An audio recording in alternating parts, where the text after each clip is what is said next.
जय माँ मंगला गौरी। प्रिय भक्तों, माँ मंगला गौरी की कृपा सदा आप और आपके परिवारजनों पर बनी रहे। आप सभी का दिन शुभ और मंगलमय हो। आज आप स्मरण करेंगे मंगला गौरी प्रेत कथा। सावन महीने में आने वाला प्रत्येक मंगलवार बहुत ही खास होता है, क्योंकि यह दिन माता पार्वती को समर्पित है और इस दिन महिलाएं उनका आशीर्वाद पाने के लिए व्रत उपवास रखती हैं, जैसे मंगला गौरी व्रत। पंचांग के अनुसार आज सावन माह के तीसरा मंगलवार है। सावन का मंगलवार बहुत ही खास होता है, क्योंकि इस दिन मंगला गौरी व्रत रखा जाता है, जो कि सुहागिन महिलाओं के लिए महत्वपूर्ण माना जाता है। इस दिन महिलाएं व्रत रखती हैं और माता पार्वती का पूजन करती हैं। कहती हैं कि माता पार्वती और भगवान शिव की कृपा से अखंड सौभाग्य और सुख समृद्धि का आशीर्वाद प्राप्त होता है। मंगला गौरी व्रत के दिन विधि विधान से माता पार्वती का पूजन करने के बाद व्रत कथा जरूर सुननी चाहिए। बिना कथा सुने व्रत अधूरी मानी जाती है। तो आइए सुनते हैं मंगला गौरी व्रत कथा। कथा सुनने से पहले आप सभी से अनुरोध है कि आप सभी लोग माँ मंगला गौरी की अनादर न करते हुए लाइक कर चैनल को सब्सक्राइब कीजिएगा, ज़्यादा से ज़्यादा इस कथा को शेयर कीजिएगा और दिल से कमेंट बॉक्स में जय माँ मंगला गौरी जरूर लिखिएगा। तो चलिए अब ध्यानपूर्वक कथा को सुनिए। माँ मंगला गौरी की जय हो। एक समय की बात है, एक छोटे से गांव में एक साहूकार अपनी पत्नी के साथ निवास करता था। साहूकार धनवान था और उनके घर में किसी भी प्रकार की कोई कमी नहीं थी। फिर भी वह और उसकी पत्नी संतान न होने के कारण दुखी रहते थे। संतान की कमी उन्हें हमेशा कचोटती रहती थी। एक दिन की बात है, उस साहूकार के घर में साधु आए। साहूकार ने उनका आदर सत्कार किया और उन्हें अपनी समस्या के बारे में बताई। साधु ने साहूकार की पत्नी को सावन में मंगलवार को किए जाने वाले मंगला गौरी व्रत करने की सलाह दी। साथ में पूजा विधि के बारे में भी संपूर्ण जानकारी प्रदान की। इसके बाद साहूकार की पत्नी ने सावन माह के पहले मंगलवार से ही मंगला गौरी का पूजन व्रत रखना शुरू कर दिया। अब वह हर मंगलवार को विधि पूर्वक व्रत और पूजन पाठ करने लगी। इस प्रकार कई महीने तक उसने वह व्रत किया। एक दिन उसकी धर्मनिष्ठा से प्रसन्न होकर माता पार्वती ने भगवान शिव से साहूकार और उसकी पत्नी को संतान प्राप्ति का वरदान देने के लिए कही। साहूकार को उस रात स्वप्न में एक दिव्य शक्ति ने दर्शन देकर कहा कि एक आम के पेड़ के नीचे भगवान गणेश की मूर्ति विराजमान है।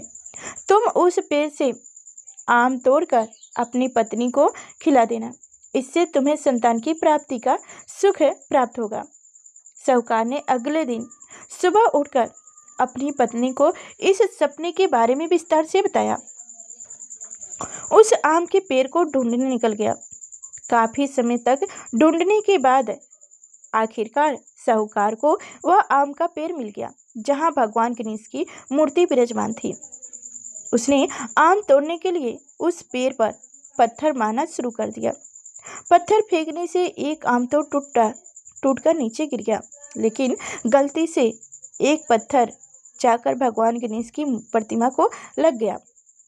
इससे भगवान गणेश क्रोधित हो गए और उन्होंने प्रकट होकर उस साहूकार को श्राप देते हुए कहा कि हे स्वार्थी मनुष्य, तूने अपने स्वार्थ के कारण मुझे चोट पहुंचाई है।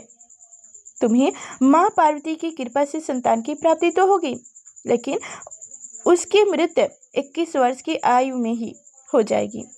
यह सुनकर साहूकार बहुत घबरा गया और वह वापस घर चला गया।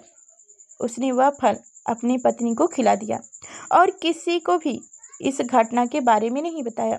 कुछ समय पश्चात भगवान शिव और माता पार्वती के आशीर्वाद से साहूकार और उसकी पत्नी को पुत्र की प्राप्ति हुई। इससे उन दोनों के जीवन में खुशियां का ठिकाना न रहा, लेकिन साथ ही साहूकार इस बात से भी चिंतित था कि उसका पुत्र अल्पायु होगा।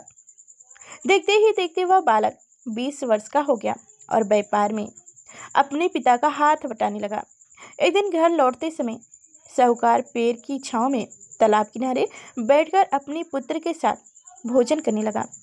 तभी वहां कमला और मंगला नामक 2 कन्याएं कपड़े धोने के लिए आईं और कपड़े धोते हुए आपस में बात करने लगी।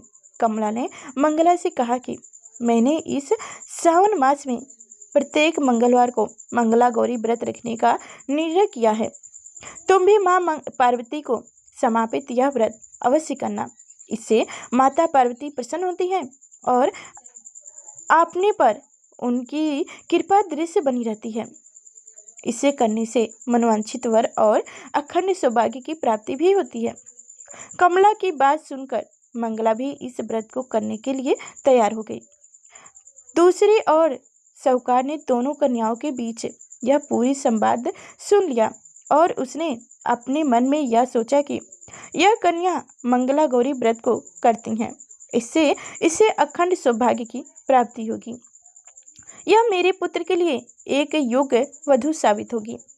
ऐसा सोचकर वह उन दोनों के विवाह का प्रस्ताव कन्या के पिता के पास लेकर गए। साहूकार के गांव में प्रतिष्ठित और मान होने के कारण कमला के पिता अपनी पुत्री का विवाह साहूकार के लड़के से करवा देते हैं। विवाह के पश्चात भी कमला विधि पूर्वक मंगला गौरी का व्रत रखना जारी रखती है। इस भक्ति भाव से प्रसन्न होकर माता पार्वती एक दिन उसे स्वप्न में दर्शन देती हैं और कहती हैं कि मैं तुम्हारी भक्ति से अत्यंत प्रसन्न हूँ, इसलिए तुम्हें अखंड सौभाग्य का वरदान देती हूँ।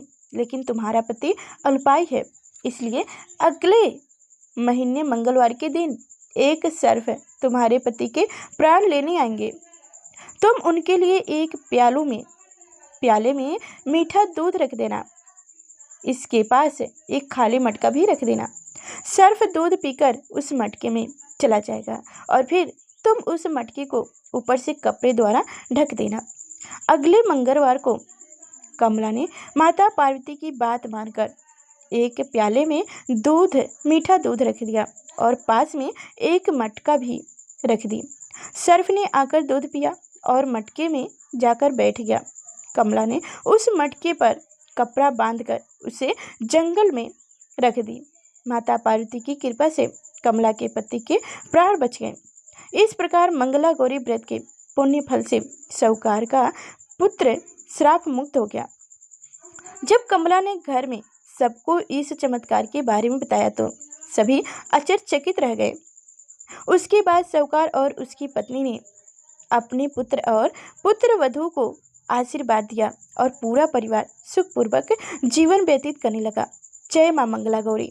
जिस प्रकार आपने साहूकार के पुत्र को उम्र दी, वैसे ही कथा कहने सुनने हुकार बनने वाले सभी के जीवन दीर्घ आयु रखे। जय मां मंगला गौरी। तो आप जानिए कि मंगला गौरी व्रत का महत्व क्या है। सुहागिन महिलाएं अपनी सुहाग की लंबी आयु के लिए मंगला गौरी का व्रत रखती हैं। वही कुंवारी कन्याएं भी शीघ्र विवाह की कामना के साथ मंगला गौरी व्रत रखती हैं। साथ ही मान्यता है कि मंगला गौरी का व्रत रखने से कुंडली में मंगल दोष दूर होते हैं।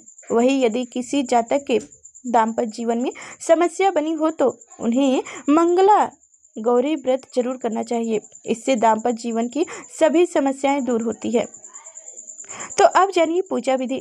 सबसे पहले सावन में मंगलवार के दिन प्राप्त जल्दी उठे और स्नान आदि करके स्वच्छ वस्त्र धारण करें। फिर एक साफ लकड़ी की चौकी पर लाल रंग का वस्त्र बिछाएं और उस पर मां मंगला की प्रतिमा या तस्वीर स्थापित करें। फिर मां मंगला गौरी के समक्ष व्रत का संकल्प करें और आटे से बने हुए दीपक जलाएं। उसके बाद धूप मेवे फल फूल आदि से मां मंगला गौरी की पूजा करें। पूजा समाप्त होने के बाद मां मंगला गौरी की आरती करें और मां मंगला गौरी व्रत कथा सुने। बिना व्रत कथा सुने व्रत अधूरा माना जाता है, तो इसलिए आप सभी को मां मंगला गौरी की व्रत कथा सुनाऊं हूँ। कथा से जरा से भी अच्छी लगी हो तो आप सभी से यही रिक्वेस्ट है कि एक लाइक कमेंट करने में ज़्यादा समय नहीं लगता है, इसलिए हमारे खुशी के लिए एक लाइक कर चैनल को सब्सक्राइब कर लीजिएगा। ज़्यादा से ज़्यादा इस कथा को शेयर कर दीजिएगा और कमेंट बॉक्स में जय मां मंगला गौरी जरूर लिखिएगा। फिर मिलेंगे अगले नेक्स्ट वीडियो में, तब तक के लिए धन्यवाद।